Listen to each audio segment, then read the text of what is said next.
को 55 से 70 वर्षों तक देश के अंदर शासन करने का अवसर प्राप्त हुआ था। और अगर वह चाहती तो भाइयों बहनों, हिमाचल प्रदेश के हर जनपद में एक मेडिकल कॉलेज बन गया होता। उन्होंने नहीं बनाया, लेकिन डबल इंजन की सरकार बना रही है।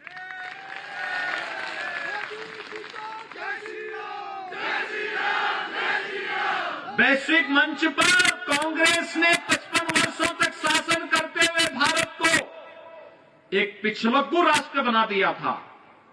आज हमारा देश पिछलग्गू नहीं, नेतृत्वकर्ता के रूप में प्रधानमंत्री मोदी जी के नेतृत्व में काम कर रहा है। कांग्रेस ने 55 वर्ष के अपने शासनकाल में अन्नदाता किसानों के लिए कुछ नहीं किया। आज तो अन्नदाता किसानों के लिए प्रधानमंत्री किसान सम्मान निधि का लाभ भी दिया जा रहा है। 10 लाख किसान तो अकेले हिमाचल प्रदेश में इस सुविधा का लाभ प्राप्त कर रहे हैं। गरीबों के लिए उपचार की कोई व्यवस्था नहीं की। प्रधानमंत्री मोदी जी ने भी और श्री जयराम ठाकुर जी ने भी आयुष्मान भारत और हिम केयर के नाम पर भी यहां के लोगों को 5 लाख रुपए सालाना स्वास्थ्य बीमा का कवर दे दिया। अच्छी शिक्षा, अभी मैं आ रहा था, श्री दिलीप ठाकुर जी में बता रहे थे, ये हमारा यहां का डिग्री कॉलेज है, कितना भव्य बिल्डिंग बनी हुई है।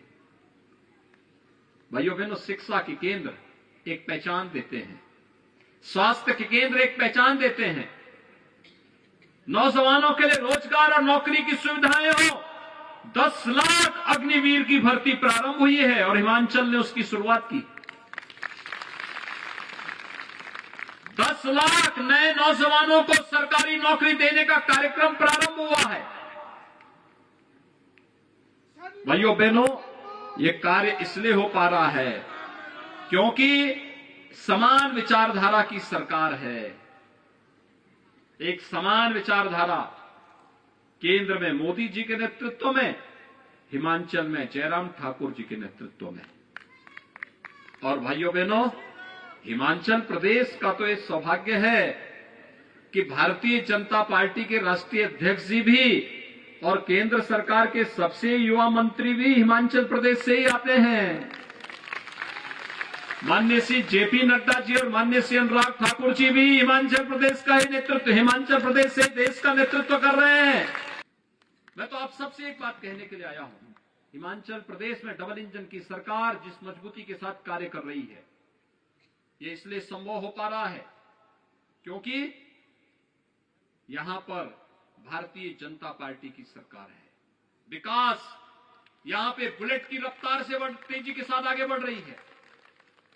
विकास की जो भी अपेक्षा हिमाचल प्रदेश की है वो आज पूरा हो रही है। एक एक कार्य पूरा हो रहा है।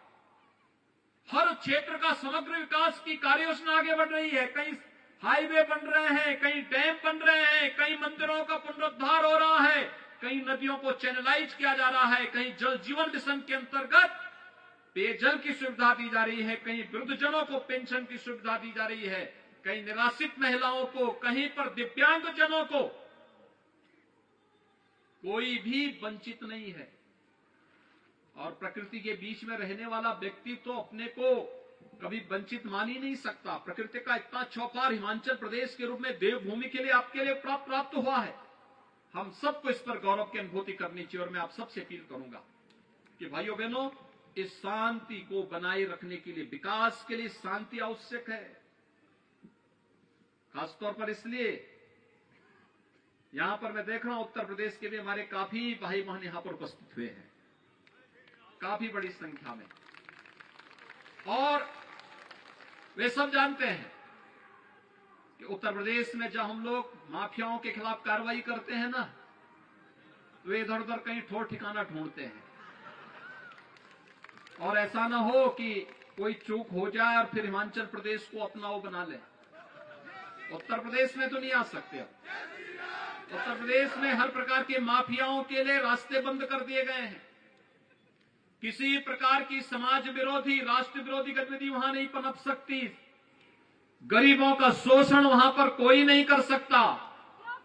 वहां पर तो अब विकास की डबल इंजन की सरकार भी उत्तर प्रदेश के अंदर तेजी के साथ आगे बढ़ रही है। कहीं पर अयोध्या में भगवान राम के भव्य मंदिर के निर्माण का कार्य चल रहा है, कहीं काशी विश्वनाथ धाम एक बार फिर से अपने वैभव को आगे बढ़ा रहा है।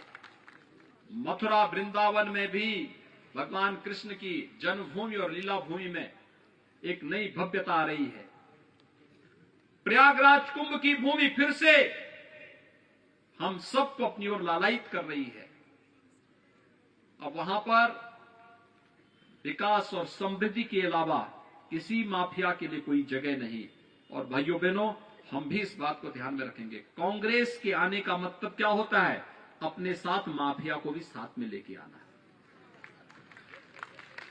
कांग्रेस का मतलब माफिया को, कांग्रेस का मतलब भ्रष्टाचार को, कांग्रेस का मतलब करप्शन को, ये साथ में लेके चोली दामन का संबंध है, इनमें छूट ही नहीं सकता। एक साथ लेकर के चलेंगे और कभी उससे मुक्त नहीं हो सकते, कभी मुक्त नहीं हो सकते ये लोग।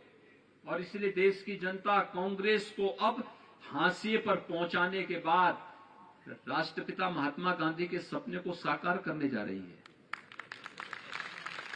कांग्रेस मुक्त भारत, और कांग्रेस मुक्त भारत को आपने सिद्ध किया है, इसको आगे बढ़ाने की आवश्यकता है। हमारे चैनल को लाइक, शेयर और सब्सक्राइब जरूर करें और नई अपडेट्स के लिए बेल आइकन दबाना ना भूलें।